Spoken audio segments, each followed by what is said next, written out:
And today we continue our grading of the NFL teams' respective 2021 NFL draft classes. And hey, we'll end it on our favorite team in the Minnesota Vikings. There's a lot to like here from the Vikings 2021 draft class and draft picks. I think overall, I get why it's a little disappointing. Like I expected Kellen Mond to be able to play a lot more here, do a lot more things for the Vikings moving forward. But come on, this draft class is pretty intriguing. Like I think this could be a really good draft class for a really long time. Excuse me. So without further ado, I say we just jump right into it and just dissect here.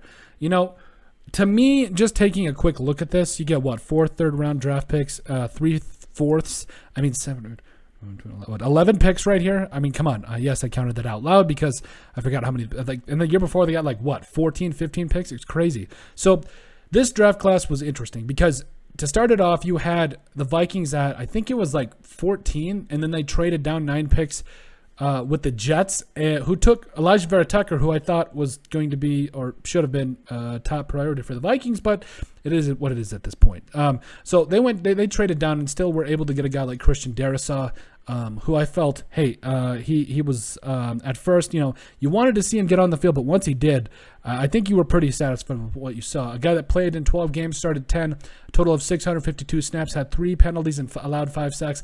Some of those, though, it's like, I think one of them was against, was it Nick Bosa? That I'm just like, it's a rookie going up against Nick Bosa. Of course, Bosa's going to eat his lunch. But overall, had a 71.9 PFF grade. Like, he was a sheer upgrade over what the Vikings had from a long time now. Riley Reef, it is what it is at this point. But Rashad Hill it was time. It was time. But overall, I gave this an A because I felt like he's going to be a really good tackle. Yes, did he have some moments where you're like, ugh, but overall, I'm excited to see how he does moving forward. I think he's going to be the Vikings starting left tackle for a long time. In the third round, number 66 overall, the Vikings selected potential future quarterback of the future, Kellen Mond, quarterback, Texas A&M. The man had 5 yards, literally 2 for 3 for 5 yards against the Packers. I was really upset that the Vikings, I was upset but not shocked that the Vikings, didn't play him. Against the Bears and all those guys. Like, come on. There's no point in sitting this young man. He's going to be a star in the making. I think, at the very least, he deserves a shot. Like, right now, he is an unknown. We don't know what he is. He's a jack-in-the-box quarterback. That's exactly what he is. And I think it's a shame that, he didn't get the opportunity that I felt he deserved. But it is what it is at this point. I think he's going to get a brand new opportunity under Kevin O'Connell and Kwesi Adolfo-Mensah, who are probably going to bring in another quarterback as well, not even to mention Kirk Cousins still possibly being there. But listen, I think Kellen Mond is going to get his opportunities, and he needs to make the most of them. That's just how it is. Still in the third round, number 78 overall, the Vikings selected Chad Surratt, linebacker out of North Carolina. Listen, I don't think he recorded the tackle, but I think he played a lot on special teams. Chad Surratt was one of those guys that before Sam Howell came along, I think he started above Sam Howell and then moved to linebacker. So he was I think he was like 25 coming into the draft or something like that, or 24. A little bit on the older side, and plus I still think he's learning that position. But I think under this brand new coaching staff, I think he give him a shot too. I think, these next 4 picks, whether it's these 4 third-round draft picks between Mond, Surratt, Davis and Jones. I think those could be 4 guys that could potentially get a lot more of an opportunity and deserve to get more of an opportunity. But Chad Surratt, if you watch his tape, you really like how he flies around, makes plays. I think he had over 100 tackles both years he was a starting linebacker, to my recollection. I believe it was that, or pretty close to it. I know he had at least 100 tackles his senior year, but for a guy like Surratt, you're really excited to see what he can do. I mean, the sheer athleticism, everything else is there. It's just putting it all together and learning how to play the position. Still in the third round, number 86 overall, Wyatt Davis, guard, Ohio State.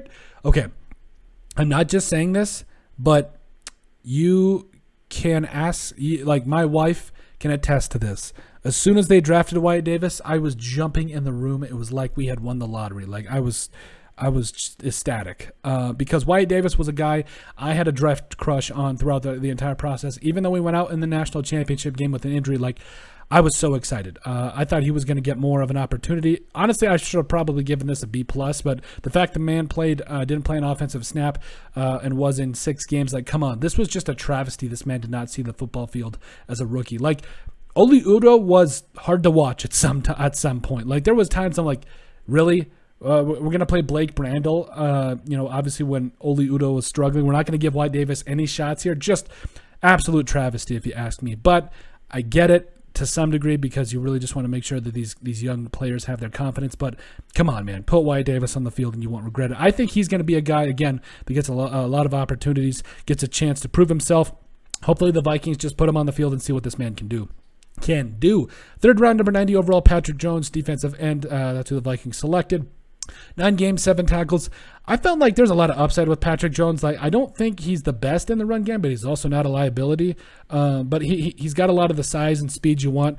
I feel like especially he could be a player that really benefits from having a new coaching staff and potentially playing a 3-4. I mean, maybe he could be a pretty good outside linebacker. I don't know. But I think there's a lot of upside with a guy like Patrick Jones, who, I mean, when the Vikings had guys like Danielle Hunter go down, Everson Griffin, obviously have to take or walk away from football for a bit, or maybe for good. I don't know. But, you expected a guy like Patrick Jones to step up a little bit more than he would. But guys like Kenny Willekes and all them, DJ Wanham stepped up a lot. So I feel like, for a guy like Patrick Jones, the writing is not on the wall yet, but he has got to prove himself moving forward. But there is some definite upside that you really like to see.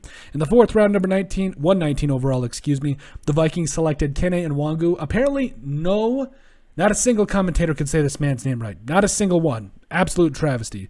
But he had over 600 all-purpose yards, most of them kick return, we know.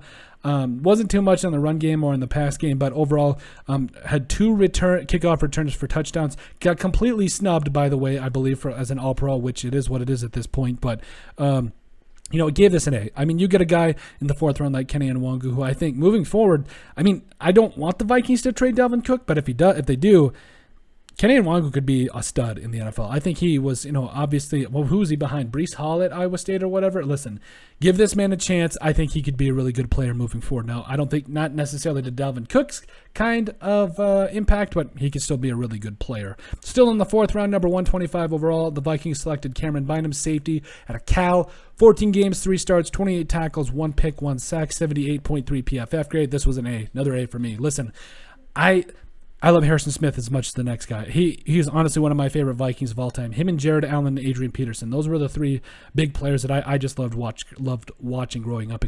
But Cameron Bynum, if the Vikings were to trade Harrison Smith, Cameron Bynum could step in right away and he could literally be a Pro Bowl safety. Like, that's how well he played in that 3-game stretch. That a guy like Harrison Smith was out for. I think it was COVID, and then was it an injury? I can't remember, but that for some reason Cameron Bynum started 3 games. I think it was COVID, but overall, I mean, you just loved what you saw. A guy that flew around. I was a little nervous about him in the preseason. I think he got scored on right away in that first preseason game against the Broncos, or maybe it was the Broncos, or doesn't matter. I was worried about him, but he came back and bounced back very well, and I think he's going to be a very good player for the Vikings moving forward. Another A here. I really like this pick. 4th round, 134 overall, the Vikings selected Janarius Robinson, defensive end, Florida State. There's a lot to work with there. Obviously, it was on the injured reserve, and I think there's going to be a lot of turnover. There's going to be a lot of reevaluating for the Vikings moving forward, but Janarius Robinson should be in some of those plans. I think the Vikings really liked what they saw from him in training camp and everything, so I think he's got the size and everything you want in a guy, and I think he's going to be a really good player moving forward. We'll just have to see how it all pans out. In the 5th round, number 157 overall, the Vikings selected Smith-Marsette, wide receiver out of Iowa. Man, oh man. I was chomping at the bit, whatever, to get this man on the field. It was just he didn't see the field right away and didn't get on the field until late in the season, but he had 5 catches, 116 yards and 2 touchdowns. Had a really good game against the Bears. But listen, this man, he's got speed for days. The Vikings need to find a way to incorporate this guy. He needs to be a bigger part of the offense. You got guys like Justin Jefferson, Adam Thielen. There's no reason as to why Smith-Marsette should not be a big part of this team moving forward. It should not be included in more of the plans because he's a really good player. Still in the 5th round, number 168 overall, the Vikings selected Zach Davidson, tight end out of Central Missouri State. I think D2, if I remember correctly. He was more on the injured reserve, the practice squad. That was Jalen Twyman. But Zach Davidson, he was a tight end that could punt. I mean, you loved it. I mean, coming into the 5th round, I think the Vikings, they have this history, or under Rick Spielman they did at least. They had this history of drafting these tight ends in like the 4th, 5th, 6th, 7th rounds. Like it's the later ends that Tyler Conklin was that guy. What was it? Ellison. Rhett Ellison, yeah, I think he was at a USC. Like there's just a long list of tight ends that they draft in the later rounds that actually end up being pretty respectable. But I mean, he was behind guys like Smith Jr., who went out with an injury before the season started. Tyler Conklin had a bang out year, and you'd love to see it. But Zach Davidson, I think, needs to put in a little bit more work before he's ready to be a contributor for the Vikings. But again, I think you like the upside C+ there. Oh, by the way, Amir Smith-Marsette, that was an A as well. And then the last pick of the Vikings 2021 NFL draft picks and draft class. 6th round, number 199 overall, Jalen Twyman. Listen, we've made a video about Jalen Twyman already. He is going to be a bad man. I mean, obviously, I don't know whether it was bad advice or why it was, but I believe he came in at like 300, he was heavy. And when he was most effective at Pitt, he was, I want to say, in that 280 to 290 range. That's when he was most effective. So Jalen Twyman, I gave this one a B, not because, and I know that might be a little bit of a shot because didn't start, was on the injured reserve pretty much the entire season, or the non-football related, whatever the list was. The man was shot 4 times before the season started and survived, and I think he's going to come back and be a huge part of this Vikings defense moving forward. I hate to bring a comparison to a player, but I think you could get a kind of production out of him like John Randall. I really do. I know that might be a little bit of far-fetched, but he's got the heart, he's got the hustle, he's got everything you want in a guy, a little bit undersized, but he can hold his own against the run game, and I think he can absolutely bring it in the pass game. I love it. So Jalen Twyman is going to be a really big player moving forward. Ever since I listened to his draft call, man, he was crying and he was so emotional. You know those are the players that you want on your roster that are going to give you 100% every single snap. Football is everything. That's the kind of players you want on your roster, and that's the kind of player that Jalen Twyman is, and I'm really excited to see how he develops moving forward. But that's it. Those are our grades for the 2021 NFL draft class for the Minnesota Vikings. Make sure you guys like and subscribe down below. Leave a like and a comment. It helps people find the show. We greatly appreciate all the support that we've gotten and continue to get. You guys are all truthfully awesome, and we love every single one of you. Down in the description below, you'll find all of our social media platforms, so give us a like and a follow there. You'll also find our link to our iTunes. Give us a listen and sub there. And finally, if you have anything else you'd like us to cover, send us an email at thesportsbp@yahoo.com or put in the comment section down below, and we would love to cover it. But let us know what you guys think of our grading of the Minnesota Vikings 2021 NFL draft picks.